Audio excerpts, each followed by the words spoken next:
গাজীপুর বাসন থানার মামলার বাদী মোহাম্মদ সেলিম, পিতা মোহাম্মদ হাসান জামাল, গ্রাম ভাটিপাড়া, থানা ফুলবাড়িয়া, জেলা ময়মনসিংহ, বর্তমানে গ্রাম চান্দনা চৌরাস্তা, থানা বাসন, জেলা জিএমপি গাজীপুর এর দায়েরকৃত এজাহার পর্যালোচনা করে দেখা যায় যে গত 7-8-2025 খ্রিস্টাব্দ তারিখ সন্ধ্যা আনুমানিক 6:45 ঘটিকার সময় বাদীর ছোট ভাই সাংবাদিক আসাদুজ্জামান তুহিন তথ্য সংগ্রহের সময় দেখতে পান যে জনৈক মোহাম্মদ বাদশাহ, পিতা রফিজউদ্দিন, গ্রাম নারায়ণপুর, থানা নকলা, জেলা শেরপুর, বর্তমানে ভোগড়া বাইপাস, থানা Basan, GMP Gazipur, ATM booth Chandana Chowrasta হতে টাকা উত্তোলন করে নিয়ে যাওয়ার সময় অজ্ঞাতনামা কয়েকজন লোক দেশীয় অস্ত্রশস্ত্র দিয়ে এলোপাতাড়ি ভাবে বাদশাকে কোপাইতে থাকে।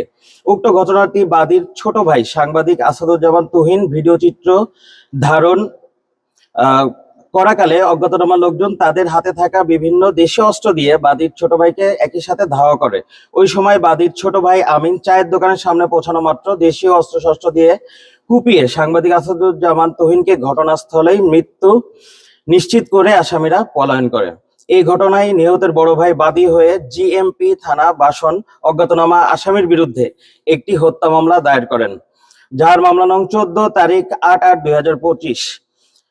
ঘটনার পর র্যাব ছায়া তদন্ত শুরু করে এবং জড়িতদের আইনের আওতায় নিয়ে আসতে কার্যক্রম গ্রহণ করে।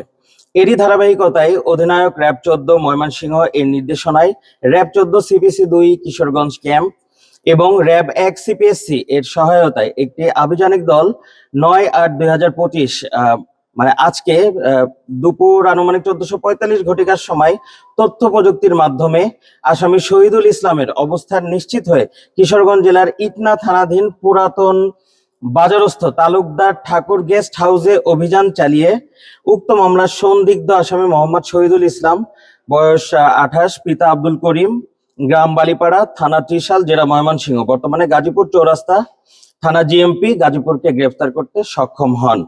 তথ্য প্রযুক্তি বিশ্লেষণ ও গ্রেফতারকৃত আসামিকে জিজ্ঞাসাবাদে প্রাথমিকভাবে উক্ত হত্যার ঘটনায় আসামির সংশ্লিষ্টতা পাওয়া গিয়েছে।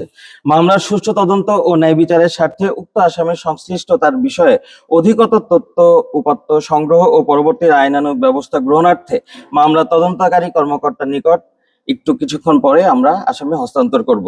সবাইকে ধন্যবাদ। আসসালামু আলাইকুম।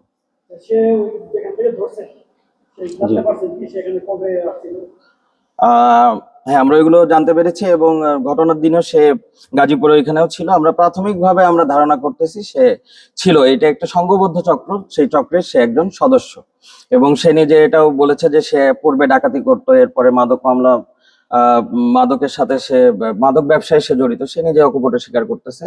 আর প্রাথমিকভাবে আমরা ধারণা করতেছি পরবর্তীতে তদন্ত সাপেক্ষে ফাইনালি অ্যানাউন্স করবে আয়োগ।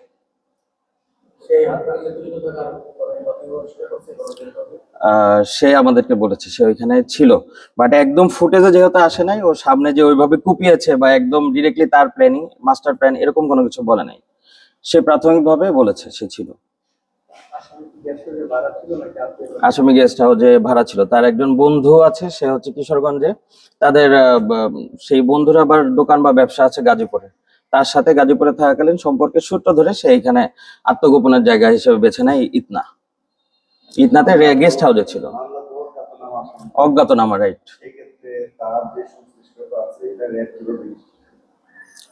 এটা হচ্ছে পুলিশের পাশাপাশি আমরাও ছায়া তদন্ত শুরু করি এবং শুরু করার পর তারপরে আমরা তথ্য প্রযুক্তির মাধ্যমে পুলিশের সাথে সমান্তরাল ভাবে প্যারালালি আমরাও কাজ করে যাচ্ছি, সেখান থেকে আমরা জানতে পারি।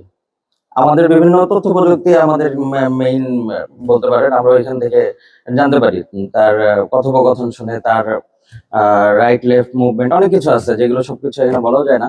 এগুলো দেখে আমরা প্রাথমিকভাবে ধারণা করছি সে সংশ্লিষ্টতা ছিল।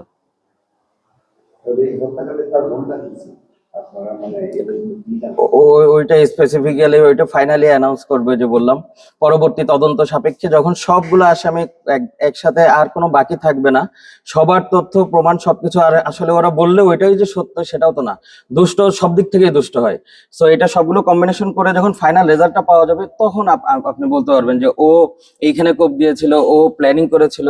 এটা এখন এই মুহূর্তে বলা যাবে না, বাট প্রাথমিকভাবে এটা একটা সফলতা বলতে পারেন, সেজন্য আমরা প্রেস ব্রিফিং এর ব্যবস্থা করেছি। ছিল। জি।